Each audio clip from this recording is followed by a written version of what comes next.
Today we're making orange olive oil cakes. They're simple, they're delicious. I think you're gonna love them. So let's get started.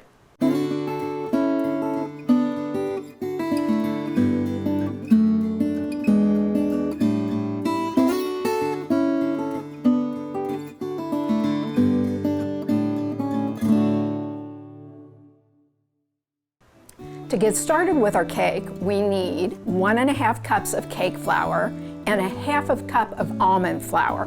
So I'm just going to whisk that around here. We want to make sure all of our little lumps of the almond flour are dissolved.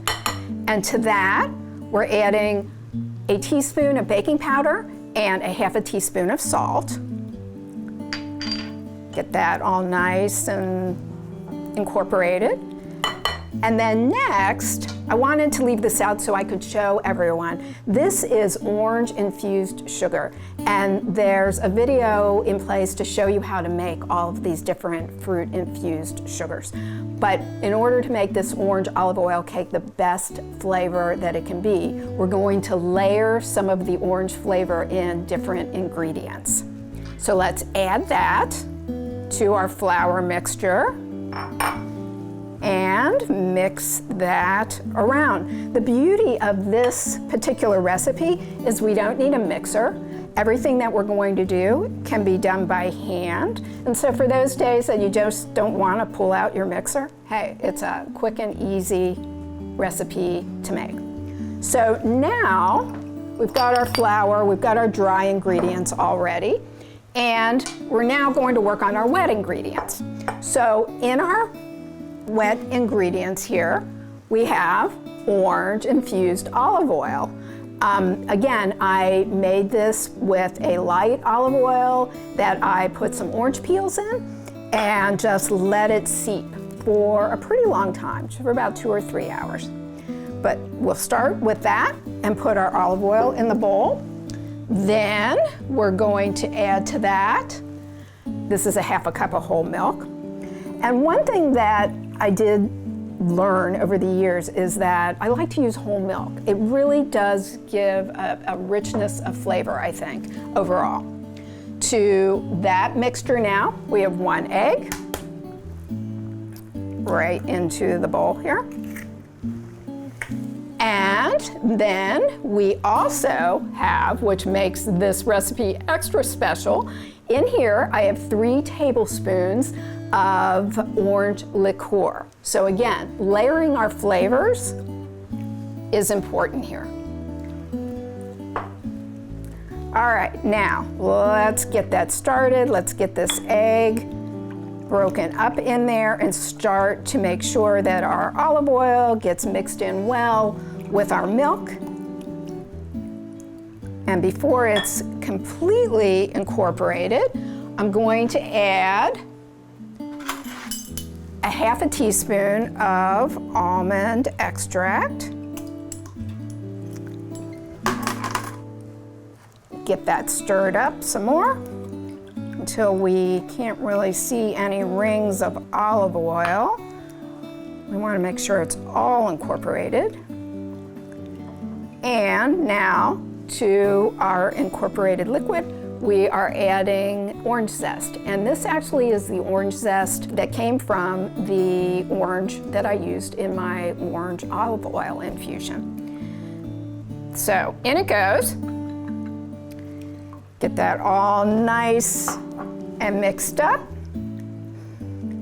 If you could smell this, I mean, the orange flavor from the orange liqueur, from the zest, it is fabulous. All right, now all we need to do is add the wet to our dry ingredients here.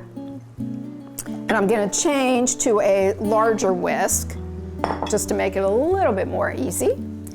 And then just slowly, gradually start to incorporate our liquid in. Trying not to make a mess, so I'm being a little more gentle than I normally would, but I'd like to keep the batter in the bowl. So as you can see, it's just mixing up nicely. Just want to make sure that our flour is all incorporated. don't want to overmix because when you overmix, it makes for more of a tough cake, which we don't want. And there you have it. It's all ready, and we're going to now prepare our pans and then get it in the oven.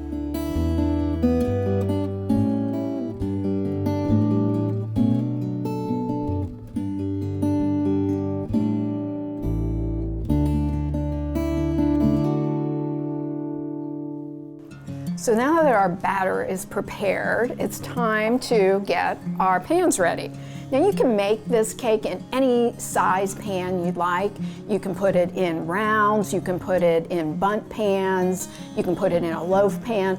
It's very versatile that way. But today we are using little mini 4-inch rounds that I have sprayed very, very well with some cooking spray. And I am putting a parchment round on the bottom and also a little collar of parchment around the sides. I find that in these little pans, this particular batter likes to stick. So I want to make sure we can get it out of the pan. So, all right, here we have our prepared pan. And I like to measure my batter out. You don't have to. A lot of people eyeball it. I just like the exactness. I like them to come out pretty much the same. So we're going to take the batter, and I am measuring. I know how much is in this particular batter weight. So right now I am measuring to about 180 grams for each individual little pan here, and it looks like it is perfect, and there we have it. Now we're going to, since these are little ones, we're going to put them on their own little tray, and we have already prepared our oven at 350 degrees, so let's put it in the oven and get these things baking.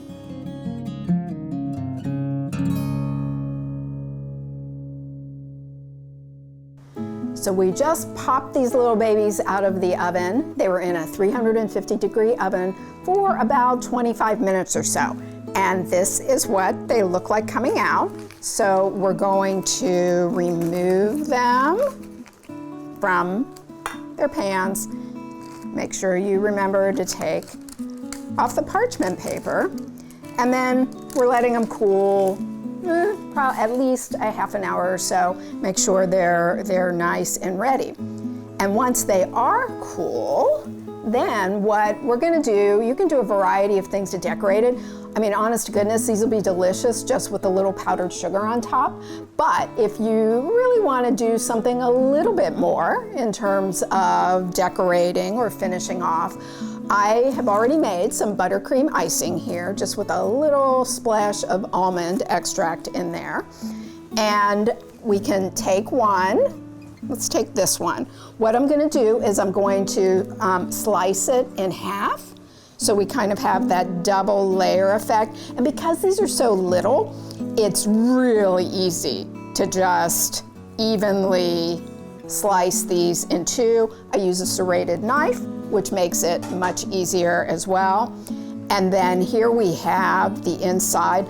Look at how beautiful these look. All of that orange zest in there, a little bit of orange color.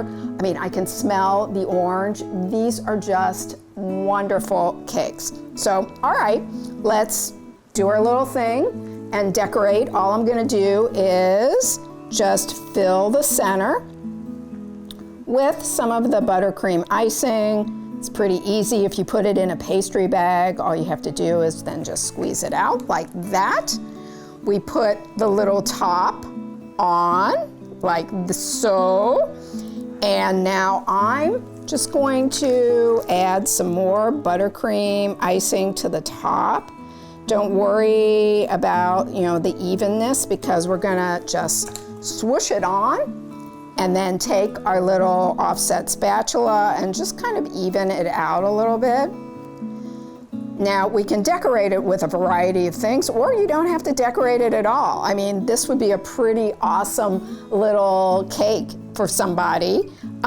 Personally, I wouldn't share, but if you'd like, you could share it with one other person.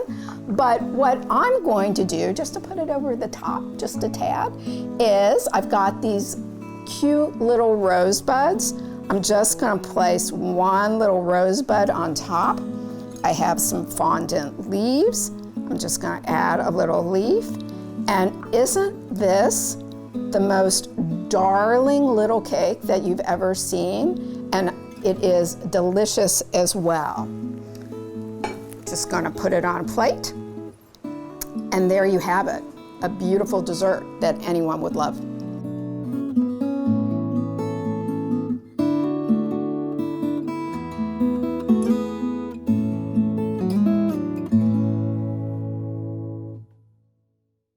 So I showed you how to decorate it very simply, but if you would prefer, certainly you can make larger cakes. You can decorate with a variety of items. Here we have dehydrated fruit, we have a little dried pineapple flower, and a cute little marzipan bee. And inside of this one, I actually put an apricot filling. So there's just so many different options that you can do if you choose to.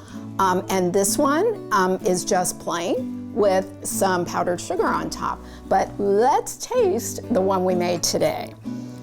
Here we go.